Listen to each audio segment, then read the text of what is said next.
Merancang program latihan kebugaran jasmani. Anggota Aditya Krishna, Anggi Iqlil, Erlita Apta, Jihan Darit, Ratik Cahyadi, dan Zahwa Aulia. Sebelum memulai olahraga kita berdoa terlebih dahulu. Berdoa dimulai.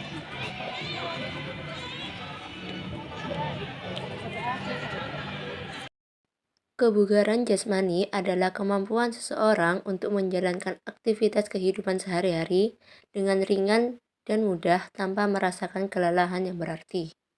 Kan mau melakukan kebugaran jasmani itu kemampuan tubuh dalam melakukan kegiatan sehari-hari tanpa lelah berlebihan.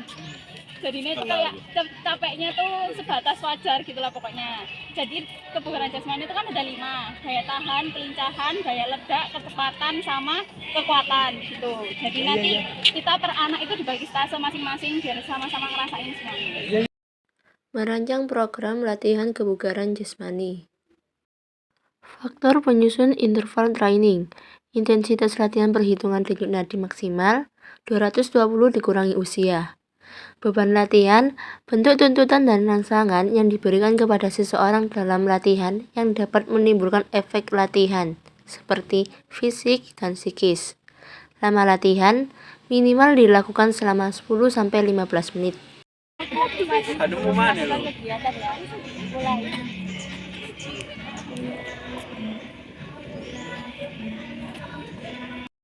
Pemanasan adalah bagian dari peregangan dan persiapan untuk aktivitas fisik atau pertunjukan dengan berolahraga atau berlatih dengan lembut sebelumnya.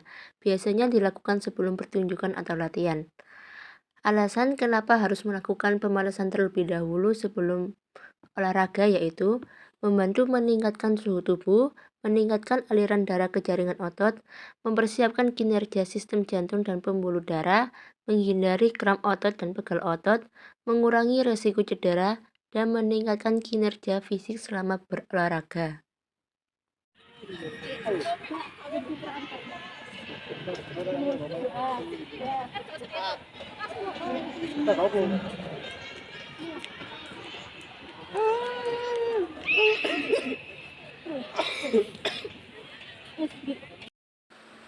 Daya tahan otot. Daya tahan adalah kemampuan tubuh seseorang untuk melatih jantung, paru-paru, sistem pernafasan, dan sistem peredaran darah agar bekerja lebih optimal. Salah satu bentuk dari latihan daya tahan otot yaitu highness. Highness adalah gerakan yang dilakukan dengan menggerakkan otot utama pada bagian paha dan betis pada kecepatan tertentu. Highness memiliki manfaat yaitu membantu dalam memperkuat semua otot di kaki, juga bisa meningkatkan detak jantung, serta koordinasi dan fleksibilitas pada tubuh. Tentunya pembakaran lemak pada tubuh, terutama perut, juga bisa didapatkan. Cara melakukan highness. Yang pertama, berdiri tegak dengan membuka kaki selebar pinggul, pandangan lurus ke depan, dan lengan menggantung ke bawah pada sisi tubuh. Yang kedua, lakukan lompatan dari satu kaki ke kaki lain dengan mengangkat lutut setinggi mungkin atau setinggi pinggul. Yang ketiga, lengan harus mengikuti gerakan. Dan yang terakhir, sentuhlah lantai atau tanah dengan bola kaki. Selanjutnya kan ada daya tahan ya. Persiapan yang pertama itu tangannya ditaruh di sebelah pinggang. Nah nanti itu kayak lari di tempat tapi lututnya itu sampai nyentuh di tangan, telapak tangan. Nah ya coba ya, 1, 2, 3. Ya Rek, coba kalian.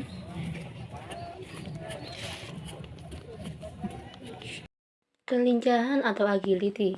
Kelincahan adalah kemampuan untuk mengubah arah posisi tubuh dalam keadaan bergerak dengan kecepatan dan ketetapan yang tinggi tanpa kehilangan seimbangan. Salah satu bentuk latihan dari kelincahan yaitu shuttle run. Shuttle run adalah gerakan lari secara bolak-balik membentuk angka 8 pada jarak yang sama atau sudah ditentukan. Shuttle run dapat melatih otot kaki dan juga dapat meningkatkan keseimbangan serta kemampuan mempertahankan kontrol tubuh. Dapat mengatur dan juga melakukan koordinasi pada tubuh. Cara melakukan shuttle run. Yang pertama, berdiri tegak di belakang garis start.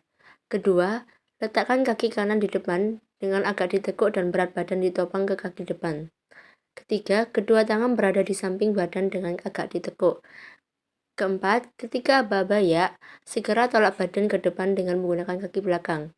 Kelima, lari secara cepat mungkin membentuk angka 8 ke arah titik yang dituju.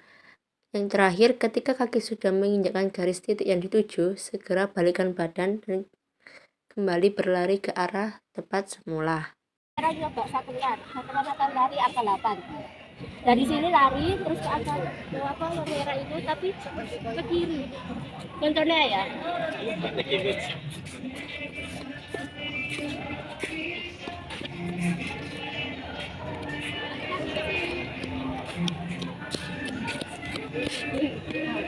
Dua, tiga.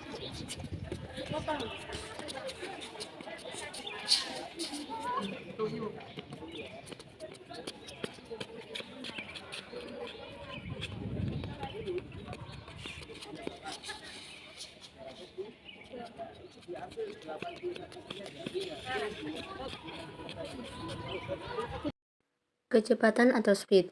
Kecepatan adalah suatu besaran jarak yang ditempuh dari benda yang terjadi tiap satuan waktu.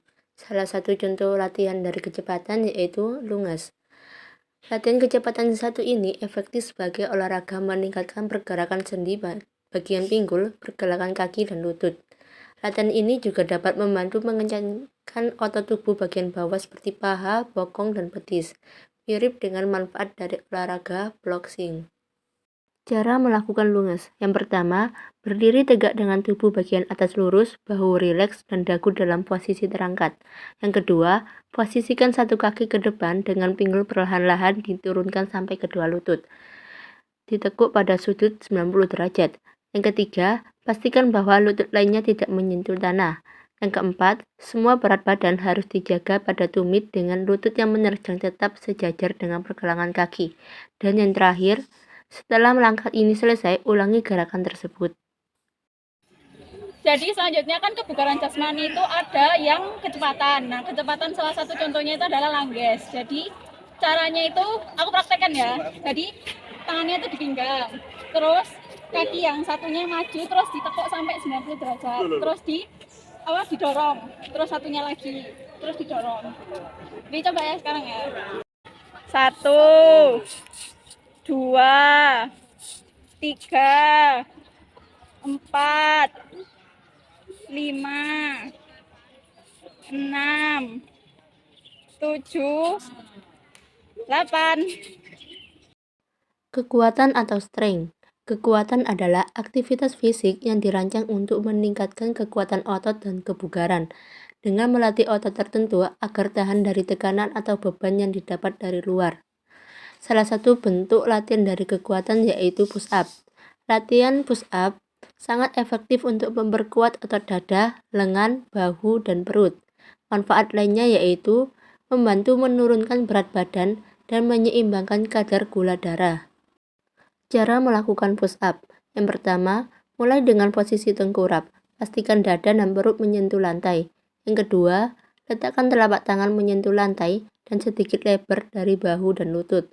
Yang ketiga, angkatlah tubuh secara perlahan menggunakan bantuan otot lengan. Yang keempat, pertahankan tubuh dalam posisi high plank atau dalam posisi tubuh terangkat dengan kedua siku lurus selama beberapa detik. Dan yang terakhir, sambil mengatur nafas, turunkan tubuh kembali ke posisi semula. Kebugaran jasmani yang berikutnya adalah push-up. Push-up itu buat melatih kekuatan tubuh. Push-up untuk yang kali ini dilakukan sebanyak 8 kali. Saya akan mencontohkan, habis itu kalian praktekkan ya. Ya, coach. Siap, coach. Mana bisa? Mana bisa?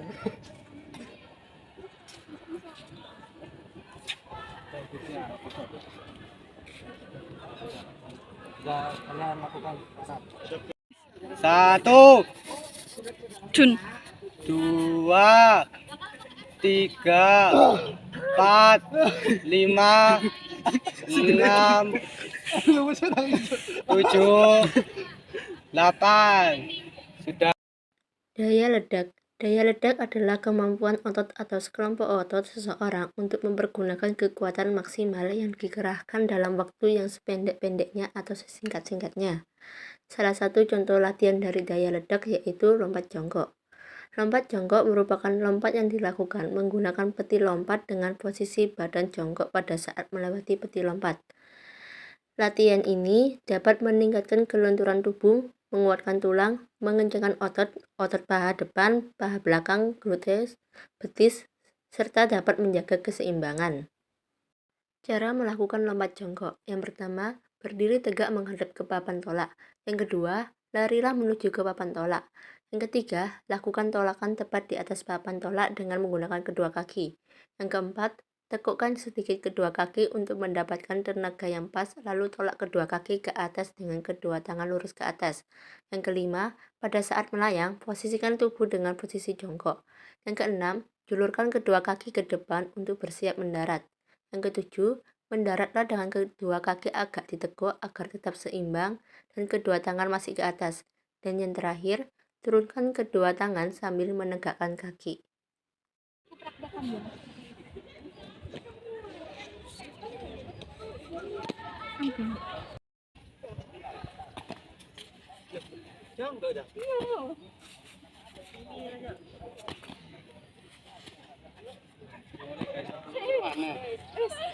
Setelah melakukan kebugaran jasmani tadi, mari kita melakukan penghitungan denyut nadi.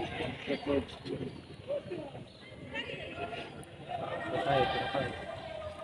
Pendinginan atau recovery. Setelah melakukan rangkaian latihan kebugaran jasmani, dibutuhkan recovery atau pendinginan.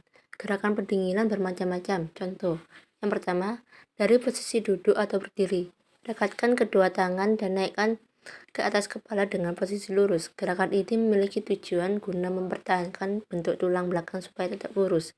Yang kedua, posisikan tubuhmu dengan duduk di atas matras dengan posisi kaki yang lurus ke arah depan. Sesudah itu, bungkukkan atau codongkan badanmu depan diikuti dengan tangan sambil memegang kaki. Tahan posisi ini sampai 1 menit. Selanjutnya, pendinginan kita duduk.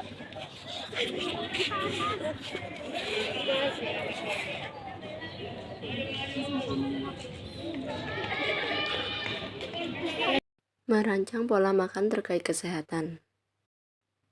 Untuk memperoleh gizi seimbang, diperlukan konsumsi dari berbagai kelompok makanan yang berbeda.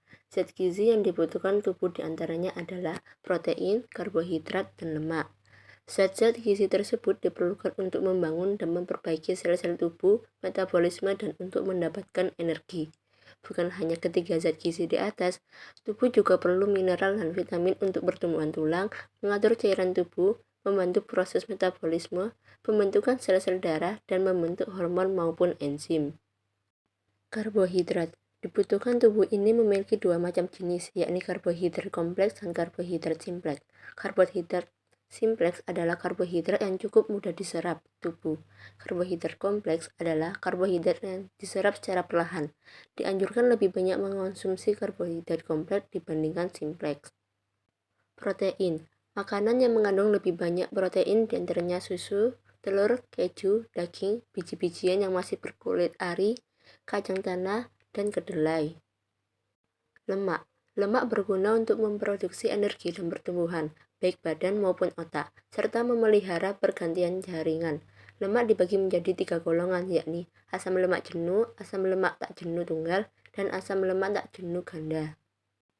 Selain memenuhi kebutuhan tubuh dengan makanan sehat, juga banyak minum air putih, tidak mengonsumsi kopi lebih dari 2 cangkir sehari, teratur dan disiplin menerapkan pola makan, tidak lupa sarapan, jauhi makanan berkemasan dan cepat saji, kurangi makanan yang digoreng, mengonsumsi vitamin dan suplemen. Jadi teman-teman, setelah melakukan kebugaran jasmani harus kita barengi dengan pola makan yang sehat. Kali ini saya mau menjelaskan pola makan sehat itu kayak gimana. Jadi pola makan sehat itu harus memperoleh gizi yang seimbang. Diperlukan konsumsi dari berbagai kelompok makanan yang berbeda-beda. Zat gizi yang dibutuhkan tubuh diantaranya adalah protein, karbohidrat, dan lemak.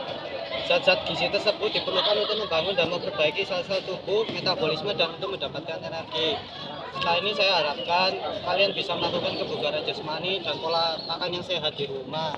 Lakukan secara rutin agar memperoleh hasil yang maksimal. Sekian dari saya. Terima kasih.